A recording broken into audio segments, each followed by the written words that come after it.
You don't lose your life in a single moment. You lose it in small, unnoticed pieces. Every hour you waste, every decision you delay, every day you let slip away without a plan. Your future isn't stolen from you. It's surrendered. And if you want to take it back, you must start here. You must learn to plan your day so precisely, so intentionally, that life has no choice but to bow to your direction. Your day doesn't truly begin when the alarm rings. It begins long before that moment.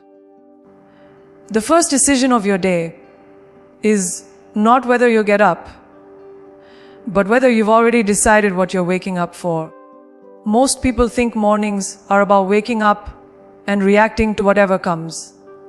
But that is how you become a slave to circumstance. If you go to bed without a plan, you're giving permission for the world to decide what your next day will look like. You'll wake up and your mind will instantly be scattered. Emails pulling you in one direction, social media feeding you distractions, and your energy being spent before you even realize it's gone. When you don't own your morning, you don't own your life. It's that simple.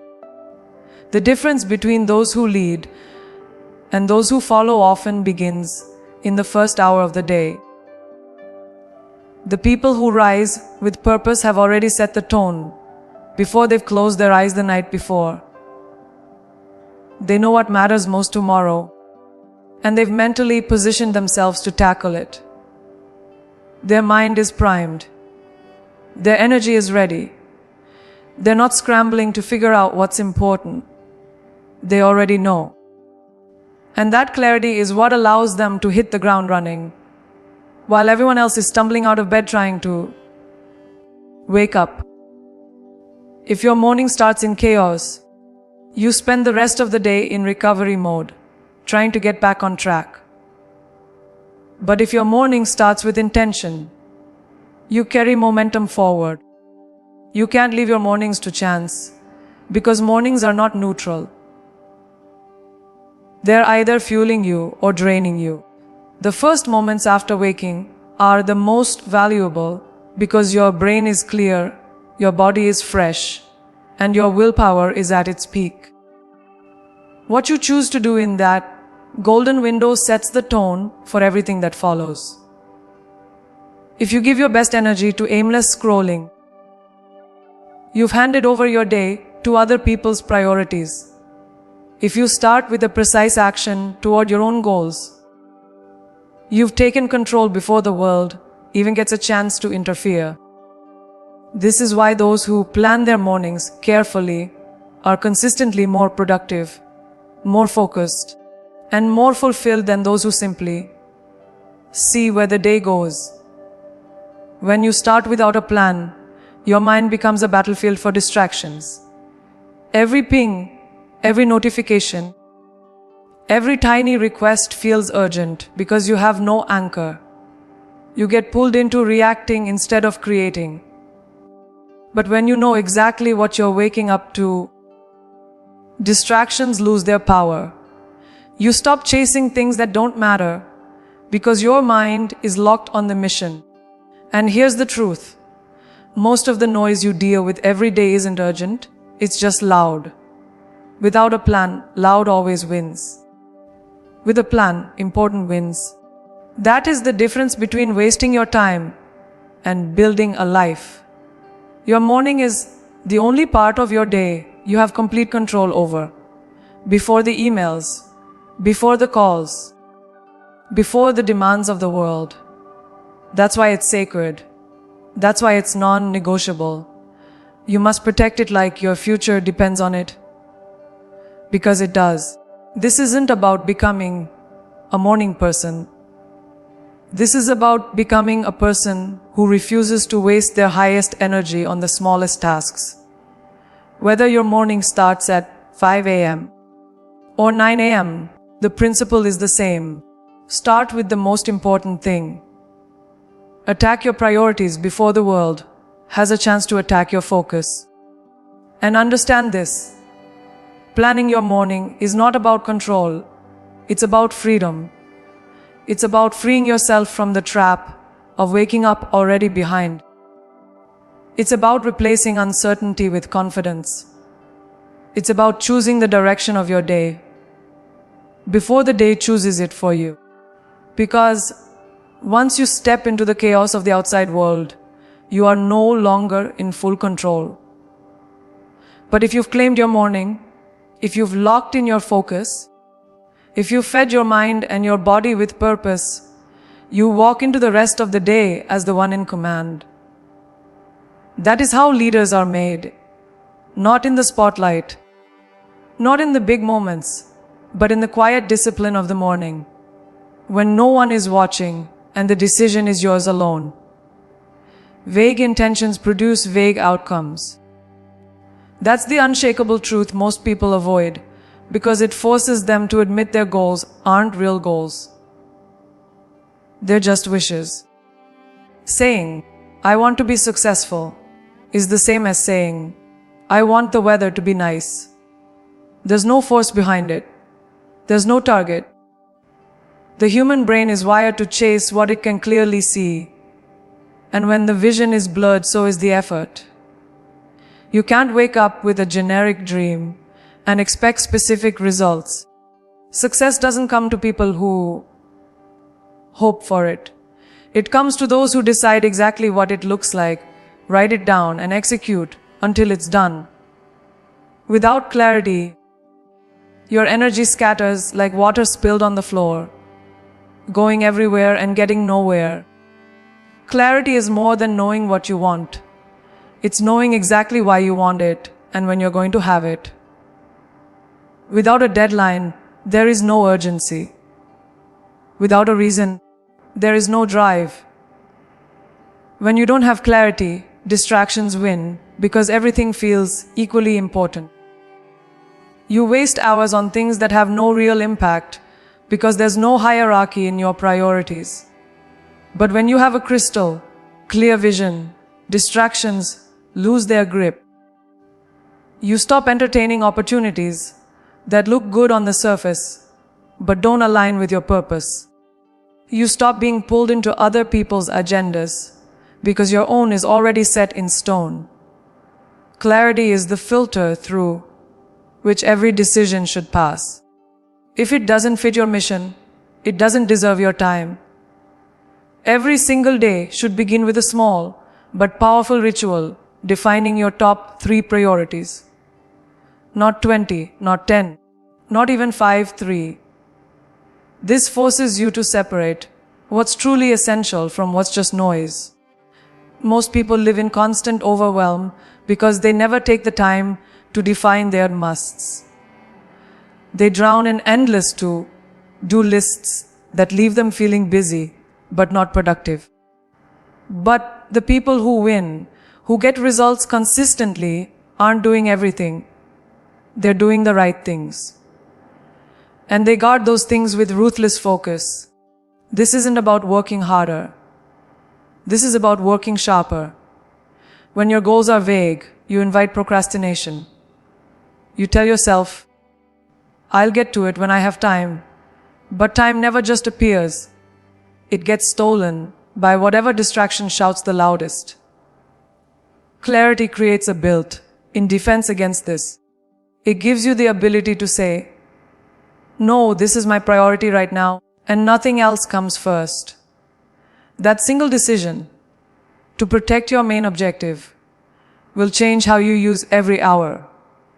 It transforms how you view interruptions, because every interruption now has a cost. Without clarity, you can't see the cost, you just let life happen to you. With clarity, you realize that every detour takes you further from your target. And once you feel the pain of losing ground on something that matters deeply to you, you stop tolerating it. Clarity also fuels motivation in a way nothing else can. It's not enough to know you should do something. You have to feel why it matters. That's what turns discipline from a burden into a weapon. When you can picture your goal vividly, see it, hear it, feel it, You no longer have to fight for motivation. It becomes automatic because your brain has been given a clear destination. Without that mental picture, work feels pointless and effort feels empty. But when every action has a direct line to your vision, you approach your day with a different energy. You're not just checking boxes. You're building something you can already see in your mind. And the truth is, clarity isn't something you find. It's something you create. It's the result of sitting down with yourself and asking hard questions. What do I really want? Why do I want it? What am I willing to sacrifice for it? What does winning look like? Specifically. Until you answer those questions, you'll keep moving in circles, chasing half-formed ideas, and wondering why nothing changes. But the moment you commit to a clear, specific, measurable target, your actions begin to align automatically. It's like setting a GPS. You stop wandering because the route is already chosen. That is the power of clarity. It makes every step count, every decision intentional, and every day a direct move toward the life you've decided is yours. Time is the most valuable currency you will ever have. Yet it's the one most people spend as if it were endless. You can lose money and earn it back. You can lose opportunities and create new ones. But when you lose an hour, it's gone forever. No refund, no second chance. Every day, people say they don't have enough time, but the truth is, they do. The problem isn't the quantity, it's the quality of how they use it. You're not short on time, you're short on direction. And until you treat every hour like it's a piece of your life being traded away, you'll keep giving it to things that don't deserve it. We tell ourselves we're just relaxing when we scroll endlessly, but that's not relaxation. It's sedation. It's allowing your mind to be filled with other people's noise while your own goals sit untouched. It's pretending you have time to waste when deep down you know the clock is ticking. The dangerous thing about wasting time is that it doesn't hurt immediately. There's no alarm that goes off when you've let an hour slip away. But the damage is real and it compounds. One wasted day turns into a week. A week turns into a month. A month turns into a year of wondering where your life went. You don't lose your future in one big moment. You lose it in small, invisible thefts of your own time. That's why you have to structure your day with intention. Leaving your hours unguarded is like leaving your home unlocked and wondering why things go missing. Time is stolen in small, subtle ways. Just one more episode. Just 5 more minutes. Just one quick call. But those justs add up until the day is gone. The only way to protect yourself from this is to decide in advance what your day will look like. Break it into blocks. Work, learning, rest, movement, and guard those blocks as if someone were trying to take them from you. Because someone is. Every message, every request, every unnecessary meeting is an attempt to claim your time for someone else's benefit. And here's the truth. Most people will value your time only as much as you value it yourself. If you treat it as disposable, they will too. If you constantly say yes to things that don't serve your goals, you're training people to believe your time is up for grabs. But the moment you set boundaries, clear, unshakable boundaries, you send a message that your time is not free. You stop apologizing for protecting it. You stop feeling guilty for saying no. Because saying no to something meaningless is saying yes to something life-changing. Your time is not a public resource. It's the raw material of your future. When you start protecting your time, you discover a shift. Not just in productivity, but in identity. You stop being someone who reacts to life and become someone who directs it. You begin to see every hour as an investment, and like any smart investor, you start asking, what's the return on this? If a conversation, a task, or a meeting isn't giving you value, it's taking value away. And the price is higher than you think. Because you're not just losing the time spent, you're losing the opportunity to spend it on something that moves you forward. That's the hidden cost of wasted time. It doesn't just disappear, it steals from the things that could have changed your life. The secret is to treat your time like it's already scarce, because it is. Imagine you had 24 gold coins to spend each day. Every time you say yes to something, you hand one over. At the end of the day, the coins are gone, whether you use them wisely or not. Most people spend them on things they don't even remember the next day. But the people who own their lives spend each coin with care, placing it where it will multiply. On work that matters, on relationships that inspire, on skills that last. And when you live this way, you stop feeling like time is slipping through your fingers. Instead, you feel it building into something solid, something powerful, something that belongs entirely to you.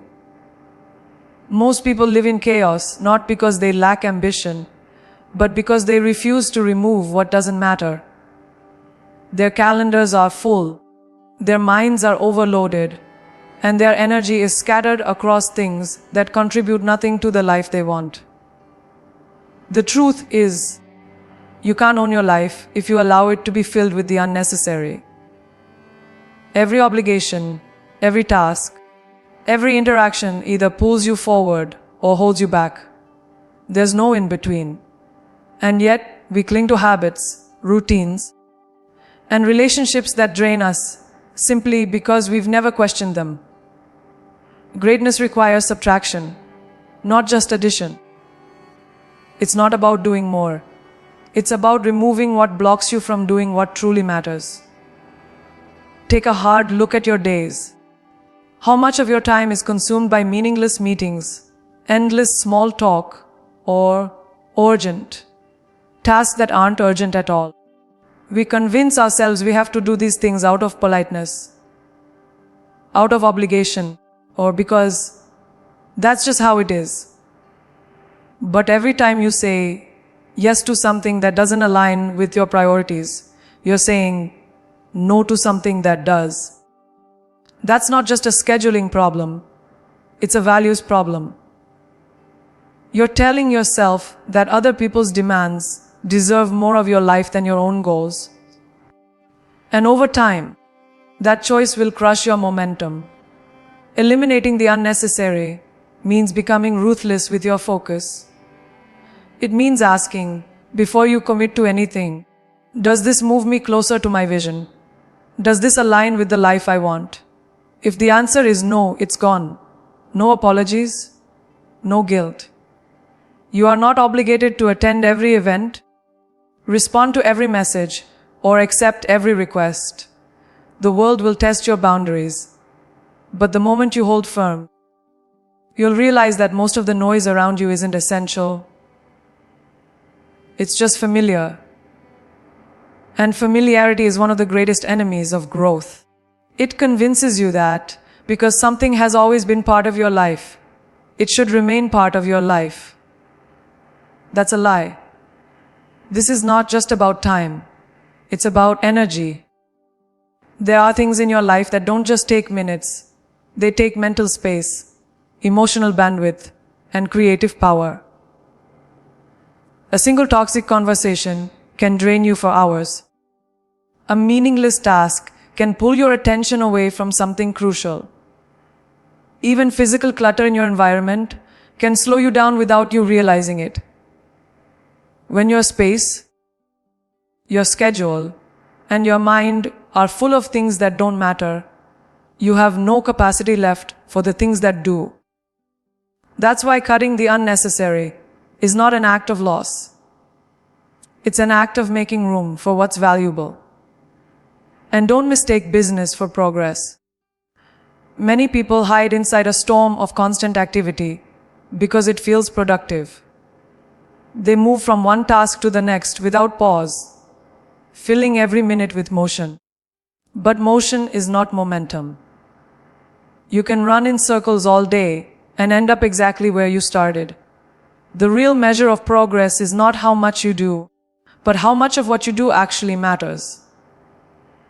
And once you strip away the unnecessary, you'll find you can achieve more in a few focused hours than most do in an entire week. That's not an exaggeration. It's the natural result of working only on what moves the needle. The challenge is that removing the unnecessary often means disappointing people.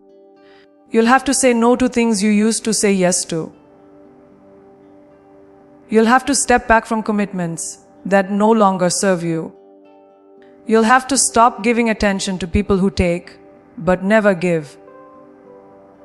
This will feel uncomfortable at first because we've been taught to equate being available with being kind and being busy with being important. But the truth is, your value is not measured by how much you do for others at the expense of yourself. Your value is measured by how much of your life you direct toward what matters most to you. And when you finally strip away the unnecessary, you'll realize it was never making you better. It was only keeping you from becoming who you were meant to be. Most people think productivity is just about managing their time. They divide their day into neat slots on a calendar and believe that's enough. But here's the truth. Time is meaningless if you don't have the energy to use it well. You can schedule your day perfectly, but if you're drained, distracted, or sluggish, those hours are wasted. Planning your day is not just about when you do something, it's about when you're at your best to do it. You are not a machine. You have peaks and valleys, moments of sharp focus, and moments where your mind slows down. Knowing your own rhythms and aligning your most important work with your highest energy is how you turn planning into power. Think about your best days. The ones where you felt unstoppable, where everything flowed. Chances are you weren't fighting against your energy. You were working with it. Maybe your focus is razor sharp in the morning. Maybe your creativity explodes at night. Maybe you think more clearly after a workout or after some quiet time alone. These are patterns. And if you pay attention, you'll start to see them clearly. Too many people waste their prime energy hours on small, unimportant tasks. Emails, trivial calls, errands that could wait. By the time they get to the work that actually matters, their mind is already tired. The opportunity was there, but the energy was gone. The way to own your day is to guard your high energy windows and fill them only with your highest priorities. If you're most focused in the early hours, that's when you tackle your hardest, most important work.